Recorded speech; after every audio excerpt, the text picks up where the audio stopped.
Frequência e saudação abertas, este é o episódio 11 do Dobra 9, o podcast onde nós estamos analisando cada um dos episódios da série Star Trek Discovery. Meu nome é Ricardo Pinheiro e nós estaremos falando hoje do episódio The Wolf Inside, um episódio que foi publicado no dia 14 de janeiro de 2018 no serviço da CBS All Access e no dia seguinte, no dia 15 de janeiro, na Netflix para todo mundo. Começamos com a frase do episódio.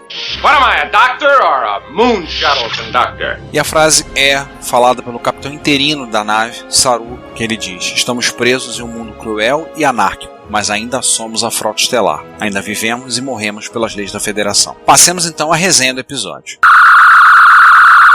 Nós começamos com o episódio com a Michael Burnham a bordo da ISS Changzhou, vivendo como uma capitã do Império Terráqueo, mas pensando como uma oficial da Frota Estelar. A narrativa que ouvimos dela demonstra isso. O conflito que ela vive, o personagem que ela veste para se manter invisível, pesa sobre sua personalidade. Afinal, ela teve que mandar o Capitão Lorca para ser torturado, ela tem que assistir e ordenar a execução sumária de 3 tripulantes acusados de pensamentos maliciosos contra o Imperador. Detalhe, a execução é transporte para o vácuo do espaço. Aquele negócio de abrir a comporta de ar e ser tragado é coisa que só vimos na Galáctica. E ela tem inclusive um escravo, que é o Piano, que nós conhecemos como Saru. Ela trata ele com uma certa dignidade, dá um nome para ele, escravos não têm nome nesse universo, e ela passa a chamar ele de Saru em respeito a um nobre colega que ele lembrava. Saru, por sua vez, ele é o capitão interino da Discovery e tem que lidar com a morte do Dr. Culber, o Tenente Stamina está catatônico e tem problemas de manutenção em toda a nave. Temos uma cena onde vê um corredor que está sofrendo manutenção por causa de falha elétrica, e nesse corredor nós encontramos o Tenente Stamina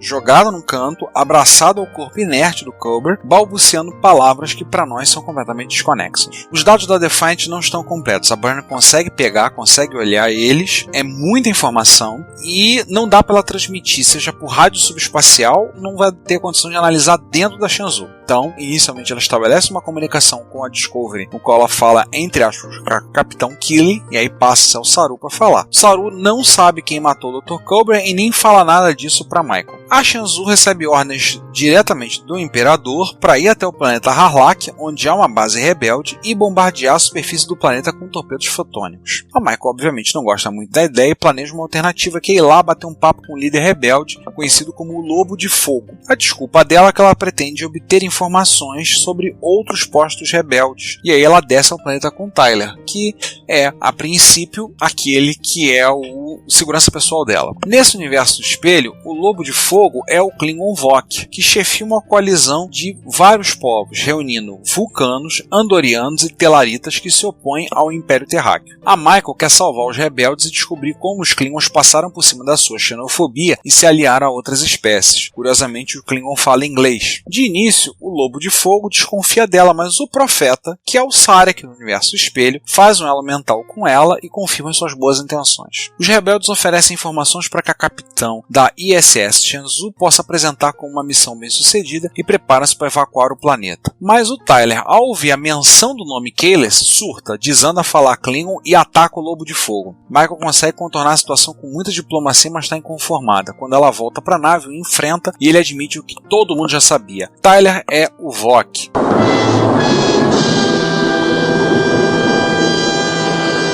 Alterado cirurgicamente para se parecer com Tyler, mas agora está ciente da sua identidade. O que ele vai fazer? Vai tentar assassinar a Michael, só que ela, em última hora, ela é salva pelo escravo, pelo Saru do universo espelho. Voltamos para Discovery e a Tilly vem conversando com Saru, o capitão interino, a tratar os Stamets usando esporos. E aí você tem aquela torrente de tecnoabobrinha inigualável. Acho que nunca se falou tanta tecnoabobrinha em Discovery como nesse episódio. Ele topa e vamos fazer o procedimento. Vai indo tudo bem até os Stamets ter um choque, perder os sinais vitais e é dado como morto. Obviamente a Tilly fica arrasada, mas de repente ele tem algum tipo de reação. Começa a ter alguns sinais vitais a aparecer, a sua mente está presa à rede micelial. E nesse estado mental que ele se encontra, ele vê a sua contraparte no universo espelho, que o saúda e diz: ao trabalho.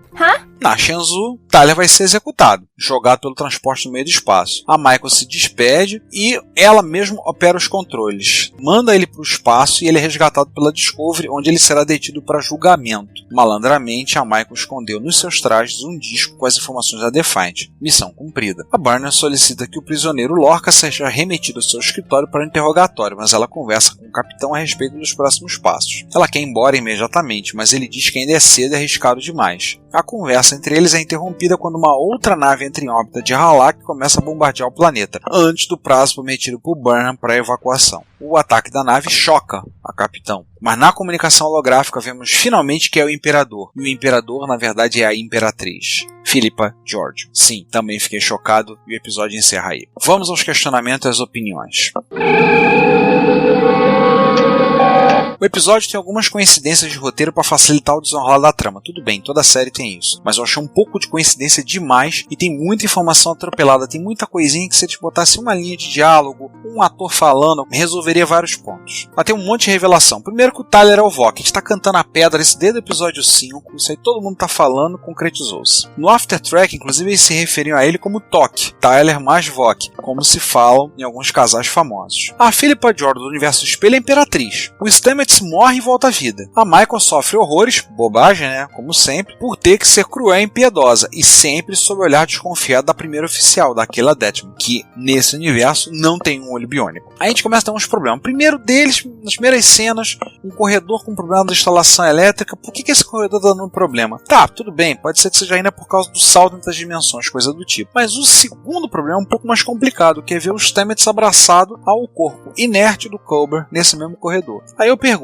como é que o Stamets, ainda que catatônico, conseguiu roubar o corpo do Culber e aparecer com ele nesse corredor? Segunda coisa, ainda relacionada a isso, ninguém pegou o corpo do Culber e colocou no necrotério? Largaram ele lá na enfermaria e foram pra jantar, foram dormir, acabou o turno, largaram, viraram as costas? Cara, isso ficou esquisito. Não tem câmera também na enfermaria? Muito estranho. Bem, o Universo do Espelho segue com força total, sendo exposto de uma forma bem agressiva e bem perigosa, talvez de uma maneira que eu nunca vi antes em Star Trek, a gente talvez nunca tenha visto. A Michael caminha no fio da navalha, a gente fica lá torcendo pra ela não ser pega, né? Porque traidores e farsantes não vivem muito nesse universo. E aí temos mais um problema, que é a missão da Michael e do Tyler no planeta. Gente, até agora eu não entendi direito por que a Michael foi lá falar com o Lobo de Fogo. Somente pra saber como é que Klingons, que são xenófobos, conseguem trabalhar bem com telaritas, vulcanos e andorianos? Como é que eles resolvem isso? Com meditação, terapia, o quê? Aí ela veio com um papo, a gente pode aprender com esses Klingons, como lidar com os Klingons do nosso universo. Cara, a afirmação foi muito pobre, desculpa. Eu acho que na verdade ela tava com pena deles, não querendo que eles morressem, dar um jeito de fazer eles escaparem. Claro, foi totalmente conveniente pro Tyler ver e ouvir o Vok do Universo Espelho falando, e aí ele surta, mostrando que ele era o Vok do nosso universo. Aquela cena, na minha opinião, foi totalmente conveniente para que isso acontecesse. Outra coisa que tem, todo vulcão do Universo Espelho usa bigode de cavanhaque, né? Lá no Mirror Mirror da série clássica, o Spock. Aqui o Sarek. Deve ser a moda, né? Bigode de cavanhaque. Agora, o Vok do Universo Espelho fala, não diz nada. O Sarek é apenas um leitor de mentes, né? Um tanto quanto supervalorizado. O resto entra muito e sai calado. Parece que a cena toda só serve para que o Tyler se revele como Vok. Porque até então, a Michael nada sabe da morte do Dr. Culber ou dos surtos Klingons que o Tyler anda tendo. Pelo menos a gente viu o Shazad Latif lutar com o Shazad Latif, que foi bem divertido. Na verdade, deve ter tido um dublê de corpo ali, fantasiados como Vok. O confronto da Michael e o Tyler, a revelação a respeito dele foi um ponto alto do episódio. Vamos dizer que o Shazad Latif normalmente está mandando muito bem, talvez uma das melhores cenas dele até agora na série. E o Lorca, como sempre, parecendo muito pouco, nos lembra por que o Jason Isaacs é um tremendo de um ator. Finalmente vemos andorianos, um azul mais escuro do que eu me lembrava, e os telaritas, um pouco mais com cara de javalis, mas muito fiéis ao que vimos em Enterprise, que foram duas raças que foram desenvolvidas em Star Trek Enterprise. Agora, estranha a Tilly sugerir um tratamento médico à base de esporo para os Stamets. Ela é engenheira, ela não é médica. Pior, ela apresenta a proposta para o capitão interino, o Saru. E alguém me responda, onde Katsu foi parar o médico responsável pelo caso dos Stamets? Vamos lembrar que no episódio anterior, o Dr. Culber tinha sido tirado do caso devido ao seu envolvimento emocional. Então, outro médico assumiria o caso. Cadê esse médico? Onde foi parar esse médico? Cara, isso não furou um rombo. Pior um pouco mais ainda com aquela monte de tecnoabobrinha, porque a Tilly fala, caramba, eu pensei que a tecnoabobrinha tinha ficado lá atrás na Voyager. Tinham esquecido lá. E relembraram um pouco. Aliás, isso é uma piadinha no After Track, eles botam às vezes o trecho da tecnoabobrinha, tecnobaboseira. Aí o Stamets morre. Depois de alguns minutos ele reage. Ou seja, médicos e enfermeiros sem fala servem para nada de Discovery. Vão lá, eletrochoque, tentam fazer ressuscitação, não adiantou nada, daqui a pouco ele volta sozinho. E a nave continua sem médico, né? E agora todo mundo sabia que ele ia voltar, né? Isso foi meio falso. A quase execução do Tyler Voq é interessante, é uma cena bem feita e realça os valores da Frota Estelar nas palavras de Saru, tanto que é a frase que eu usei para o meu episódio. Além da sacada da Burnham, que ela encontrou o meio de enviar os dados a respeito da Defiant para a Discovery. Mas é impossível não se perguntar coisas do tipo como é que a Discovery chegou ali tão depressa? Ou como é que a Tianzu não viu a Discovery chegar? É algo que poderia ter sido explicado com 2 linhas de diálogo, assim, sem dano à história, mas foi um tanto quanto negligenciado. Tudo bem, ela transportou o Tyler até o limite do transporte dela e a Discovery ficou à distância de forma que ele estivesse no limite do transporte, aquele ponto de interseção entre esses 2 círculos. Como isso vai explicar, como vai acontecer, não sei, mas acho que ficou mal colocado. O Stamets encontra o Stamets no meio dos esporos, aí começa um papo meio metafísico, que vamos ver isso melhor no próximo episódio. Alguém notou que o Capitão Lorca, quando olhou e viu a Imperatriz, ele não se assustou? Pelo contrário, ele deu um risinho de canto de boca? Ele não se surpreendeu que a Imperatriz é a Philippa Georgiou? E aí tem. Quem avisou a Imperatriz do ataque não ter sido feito da maneira como ela mandou? Eu tô desconfiado daquela Detmer. Ela que não avisou. Em linhas gerais sobre o episódio, e muita informação para pouco tempo. Cara, eu não entendo. Eles não estão limitados em 43 minutos. Eles podem fazer episódios maiores. Acrescenta um pouquinho, gasta um pouquinho mais e explica melhor esses detalhes quando tem muita informação. Não, o episódio acabou ficando tanto quanto atrapalhado. Tem coisas que ficaram mal explicadas. Podiam ser, como eu já falei antes, com uma cena, 2 falas, um figurante falando. Eles não têm essa limitação. Dá para esticar um pouquinho mais. Semelhante ao episódio 8, eles poderiam ter gasto um pouquinho mais para explicar certas coisas, amarrar um pouco melhor certos pontos. Mas, com o que nós vemos, nós ficamos ansiosos pelo que vem por aí. E aí, vamos para as curiosidades. Esse é o 10º episódio da franquia no Universo Espelho e o segundo de Discovery. Não será o último. O título do episódio é uma referência à expressão lobo em pele de cordeiro.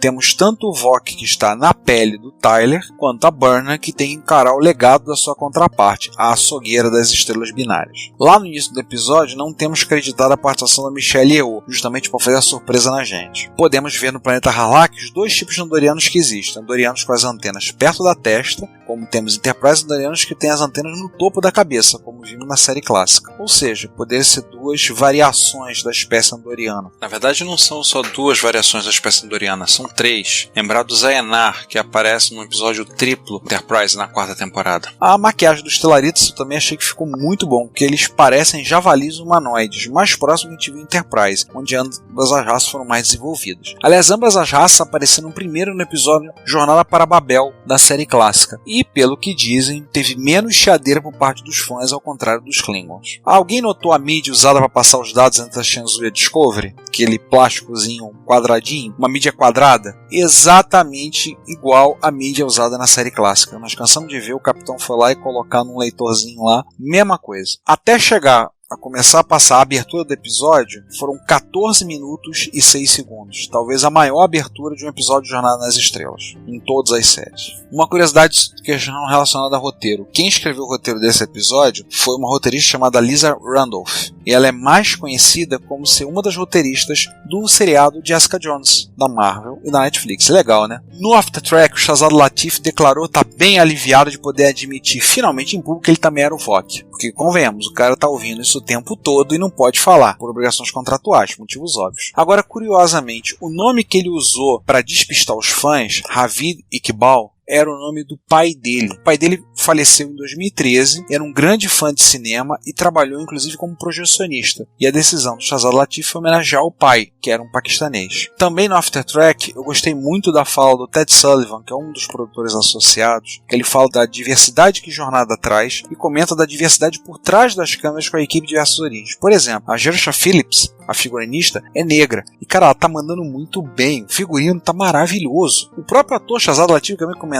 pai paquistanês e mãe inglesa. Inclusive, ele conta um lance muito legal, que ele estava no aeroporto e um pai paquistanês com o seu filho vem, conversa com ele e pede pro menino, fala com ele, ele também é paquistanês. Conversa com ele. E ele espera o Ted Sullivan que Discovery inspire não só jovens de diferentes origens a ser atores e atrizes, mas também figurinistas, roteiristas, produtores, especialistas em efeitos especiais, entre outros. O próprio Ted Sullivan fala, eu nunca tive pretensão de ser ator, mas sempre quis contar histórias. E eu quero mais ver isso acontecendo. Olha, foi uma fala emocionante, gostei muito, ele falou. Conclusão.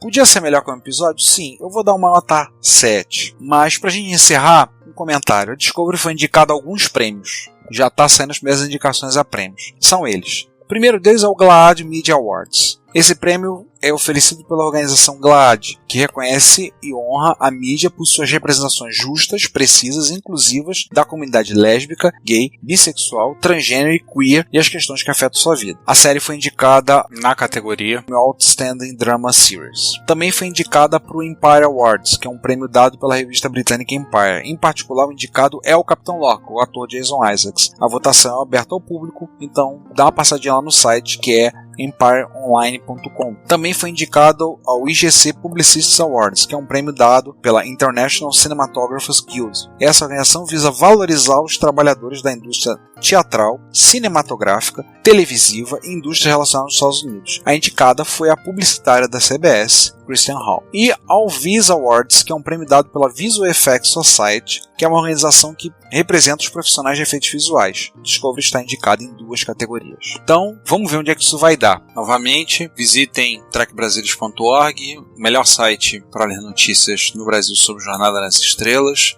Assistam o Trek Brasilis ao vivo, prestigiem o material que tem sido divulgado. Aliás, uma vez brincaram comigo e falaram: por que você está fazendo o Dobra 9? Eu brinquei e disse que a minha intenção era cavar uma vaga para eu aparecer num TB ao vivo. Tirando a brincadeira, eu arrumo uma disponibilidade. Se um dia eu tiver a honra de ser convidado para o TB ao vivo para participar, eu gravo nem que seja dentro do bar do Quark, dentro do balde do Odo, da onde for. Vai ser um prazer inenarrável. Sim, gente, eu tô me convidando, tá? Dá licença. Prestigio também o Odocast. Ultimamente, o Fernando Rodrigues, o Odo, tem andado perdido dentro do Grande Elo, então tem que pescar ele lá de dentro. Frequências de saudação encerradas. Até mais.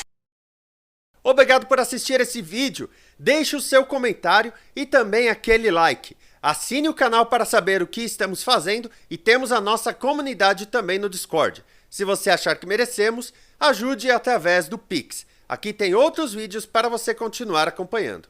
Até mais, amor e paz.